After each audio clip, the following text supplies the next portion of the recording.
Hello, Professor Bright here. Welcome back to the Sunless Sea, where things are going fantastically for us. We actually managed to complete the first phase of converting our little ship into a proper submersible. Problem is, we need to go to Station 3, or Khan's Shadow. Problem, we don't know where either of those are. Best bet is to really just go north, and keep going north, and keep sending out this little bat guy, until eventually you find something. But before we leave the port, I want to actually explore Port Carnelian.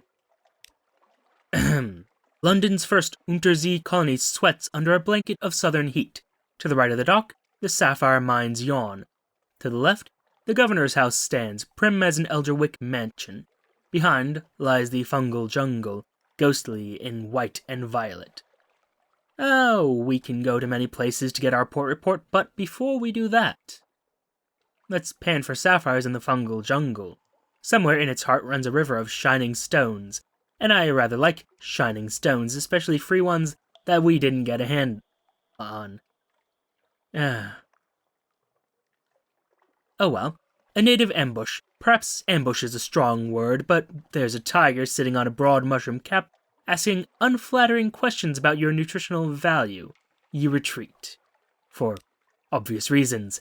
Yes, the locals are, in fact, tigers. It's a little bit, how do I want to say this? Unpleasant for regular neathers such as ourselves.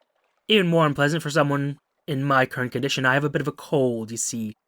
And well, let's talk to a tiger in the Blue Bazaar. The Carnelian coast's padding natives are eloquent, placid, and acerbic most of the time. Not entirely sure what acerbic means. Eloquent is well-spoken, placid is calm, and acerbic, I have a vague notion, but I don't know the proper definition. Still, trouble abroad. The Blue Bazaar is Port Carnelian's great indoor market. Arched, lofty, plush with patterned carpets, where the vendors display their wares, most of all awash with gossip.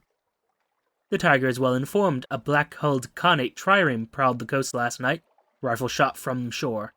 Shipments from the sapphire mines have slowed.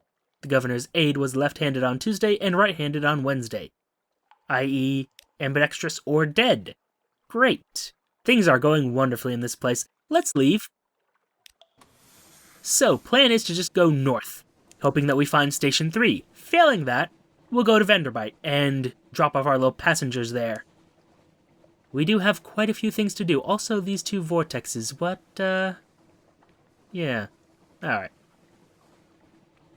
And, the amount of fuel we burn. It's going to be a sticking point with me for a while. At least until we get our tireless mechanic and eventually the fulgent impeller, which I intend to do much quicker than I did the first time. Oh god. Almost hit the Isle of Cats. Also, there's the Isle of Cats right there. I mean, I need to go there anyway, so I might as well. If it's right here, why not? Let's see here. There's something underwater some distance to the north. Thank you, Bat. How do you know that? You are a bat. You should just know what's, on the surface. Because bats live on the surface, well, not on the surface, on the surface of the Sunless Sea. Look, that terminology is going to get very weird very quickly. Anyway, piratical welcome. Welcome to the Isle of Cat. Sorry, let me start from the beginning. A scatter of yellow-lit honey dens and brightly painted alehouses. To the southeast rises the stone tower of Cavendish Abbey, its ramparts hung with crimson and gold banners. There are sailors from all across the Neath hauling cargo, dicing and brawling good-naturedly on the docks. The air carries the sound of sea shanties, sung with more enthusiasm than skill, and the smell of roses edged with brimstone. We'll take our piratical welcome, and then we'll go on to, other matters. Welcome to the Isle of Cats, the wide-eyed dockmaster says brightly. Would you like to bribe me not to write down your details in the nice official ledger? As a matter of fact, I would. You hand over the coins and she tips you a sharp smile before waving you to the nearest alehouse. The entire process is straightforwardly corrupt and pleasingly efficient. Yes. The rose and the tiger. Which side do I want to be on this time? Well, we'll worry about that later. The alehouse's sign is a tiger painted the color of rose petals, Someone's gone to great trouble and expense to gild the creature's eyes. They look out over the port, feral and unseeing.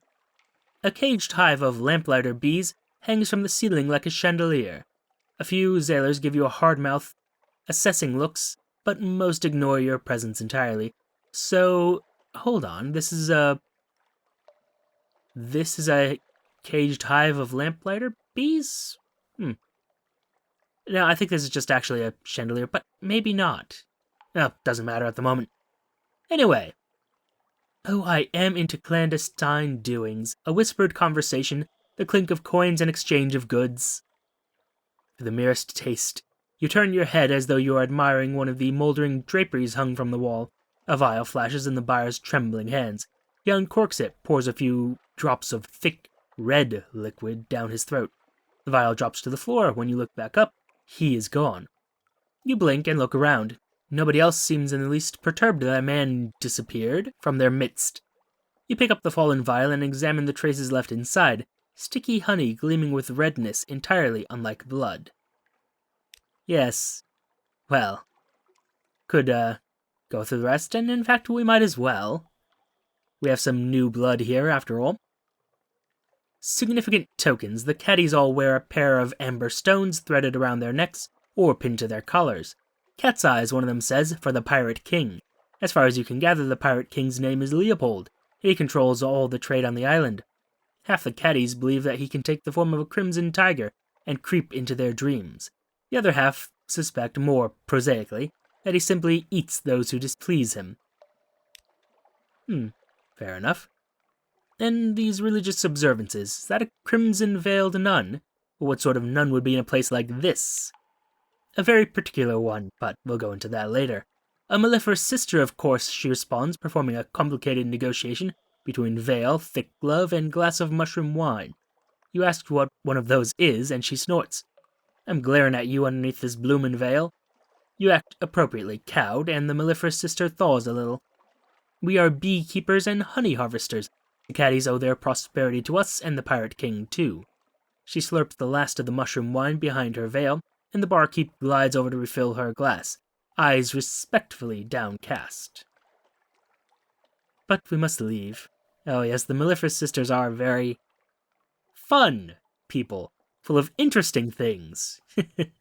Best not to get on their bad side, though. Anyhow, leave the alehouse. There must be more to the Isle of Cats than drunken sots and Z-stories. The barkeep stops you before you reach the door and hands you a brooch set with 2 amber stones.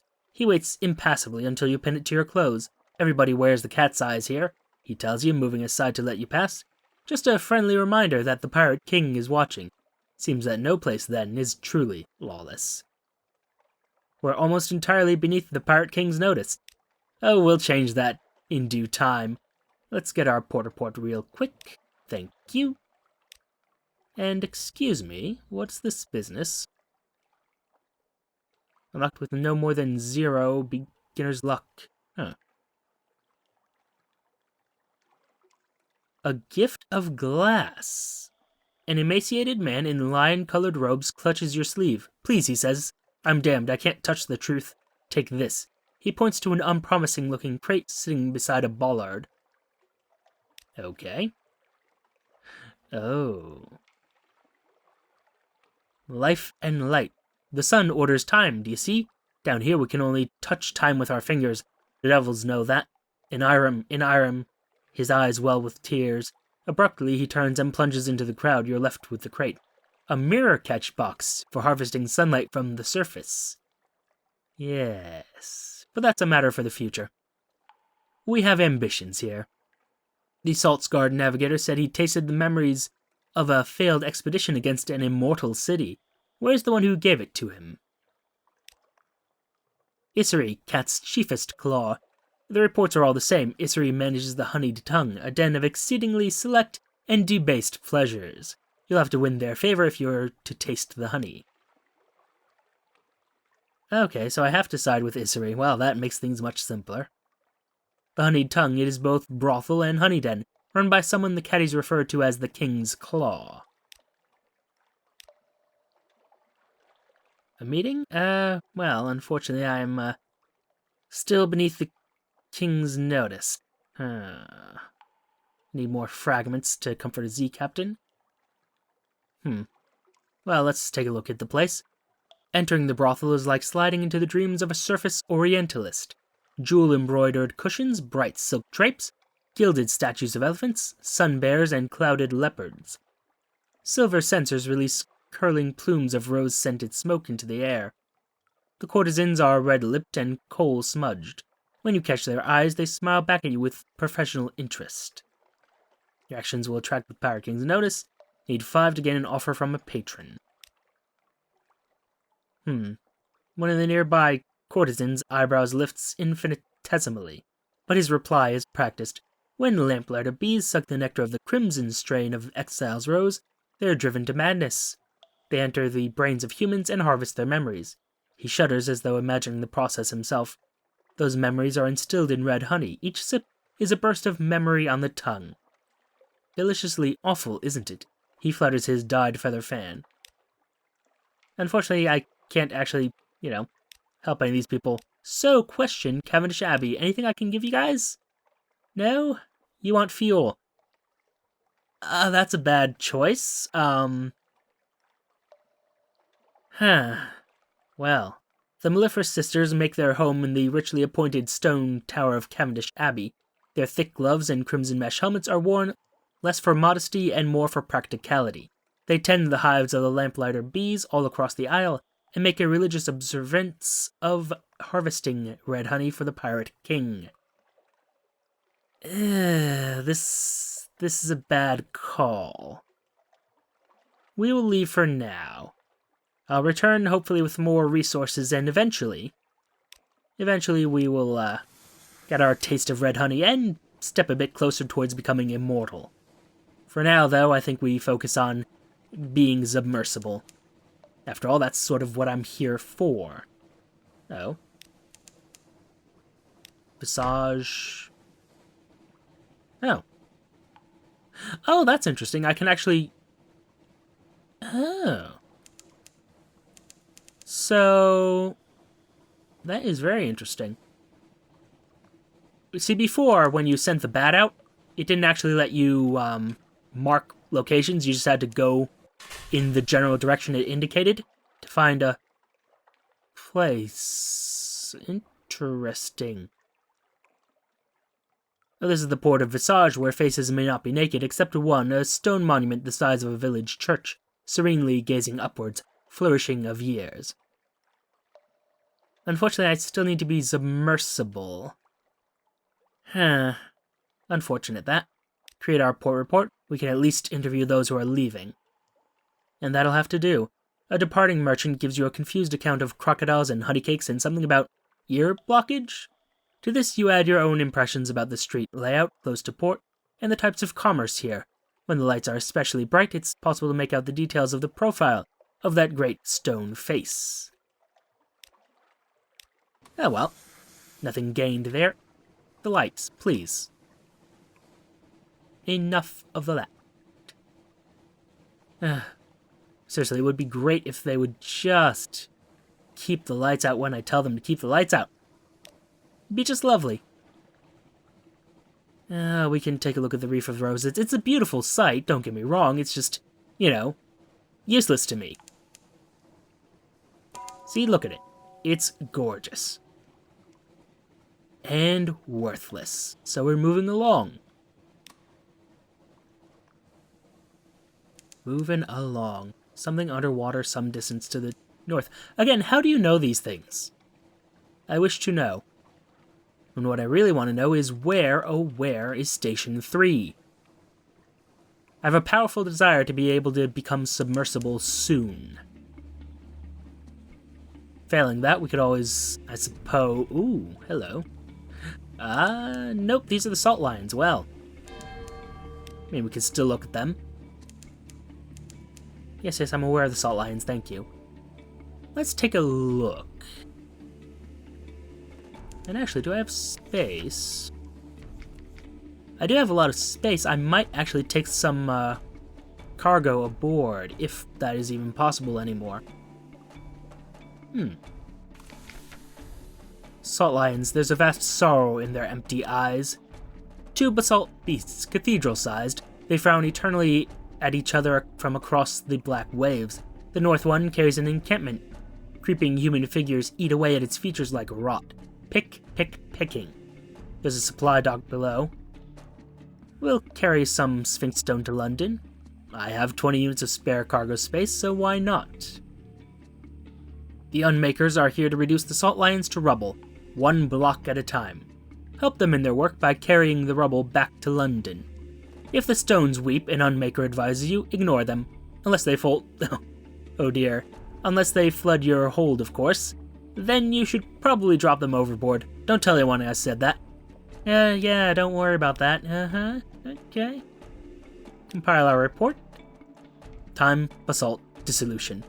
Record the activities of the Unmakers, such as they are, rite of stone and silence. And we'll also visit the Unmakers, because why not? Muscular pick-wielders rest on camp stools, watching your approach. Passing hip flasks around, an unctuous overseer beckons you to sit. We get funding from the bazaar, it's true, but Station 4? I wouldn't call it Station 4. It's a little grandiose. The stones are stuffed with secrets, but most of them are used as garden statuary or occult ballast. Most of them. Some go down to the places under the bazaar. More tea cakes? Yes. Debate. Do I want to spoil that for some of the new people and tell you why they send Sphinx stone down to the bazaar? I don't know.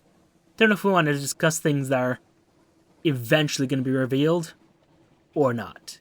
I don't know, honestly. It is a debate. I could kill that thing. I kind of want to kill it. It's free supplies, basically. So hi, Jellyfish. I'm here to kill you. Sorry about that. Nothing personal, you know. It's just good business.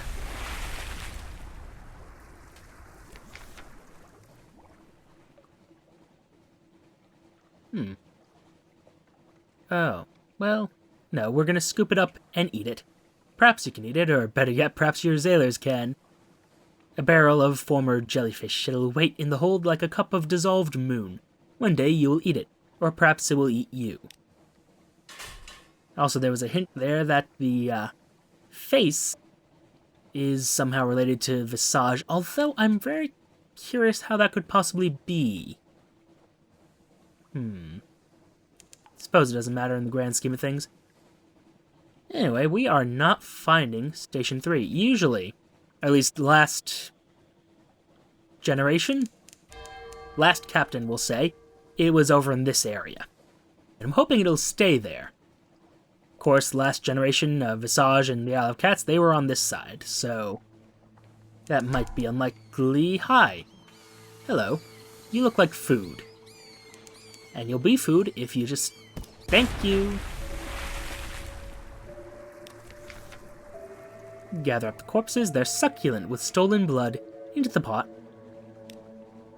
Those little bones are troublesome and the flesh is a little gamey, but salt them well enough and they're quite edible. Indeed. Is that not just delicious? I am getting increasingly worried about the lack of, anything. Maybe we're getting close to Garter's Morn at least? I don't recognize these stones. You look promising. Nope. Nada.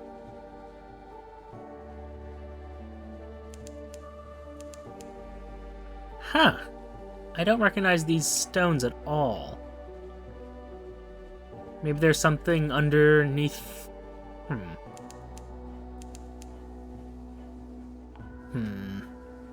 Tell you what. We're gonna head for... No. We are gonna head for Venderbite, because Venderbite should be in a fixed position north of London. In theory. We'll go there and we will see what we will see. Oh, the Phosgene Bleaks. Lovely. Did want to become submersible as soon as possible, but, well, I also want to get back to London. I have, many things I want to fix, mainly the hull situation and the amount of fuel we have at the moment. Nope. No. No. Shh. And there's that, and there's the rest of you. So, what do you got? Places don't sail far from their hidden harbors, but where are those hidden harbors? I wish to know for reasons. Very vitally important reasons. Important reasons, rather. Oh, hello. Demo's Island.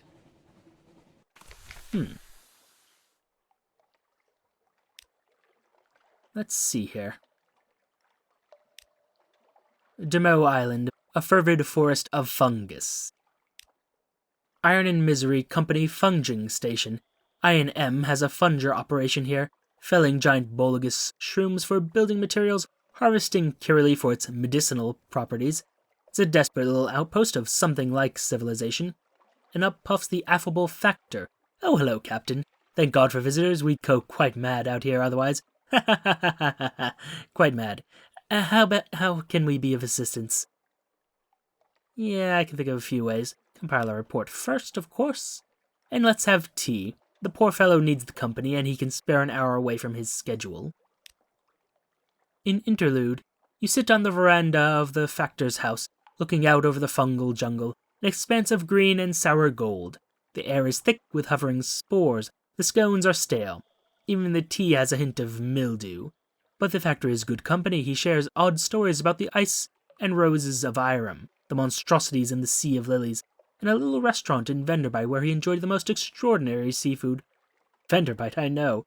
I'd never met a tomb colonist who could cook, but you must visit the place. Do you know it? He also has a load of Bolgus frond carted aboard your ship. Waves away your thanks. I've eaten so much of the stuff I fear I might be transformed entirely into fungus. He leans confidentially towards you. It happens, you know. But one does have to eat rather a lot of it first. And now we have yet another reason to go to Venderbite. In next episode, I don't know. I don't know if I want to go in pursuit of Station 3 or if I want to go to Venderbite now. It's relatively close either way, I imagine, but I don't know. Something to consider, but for now, thank you for your time. Note the like, comment, and subscribe buttons below. Use them responsibly, and I shall see you all soon.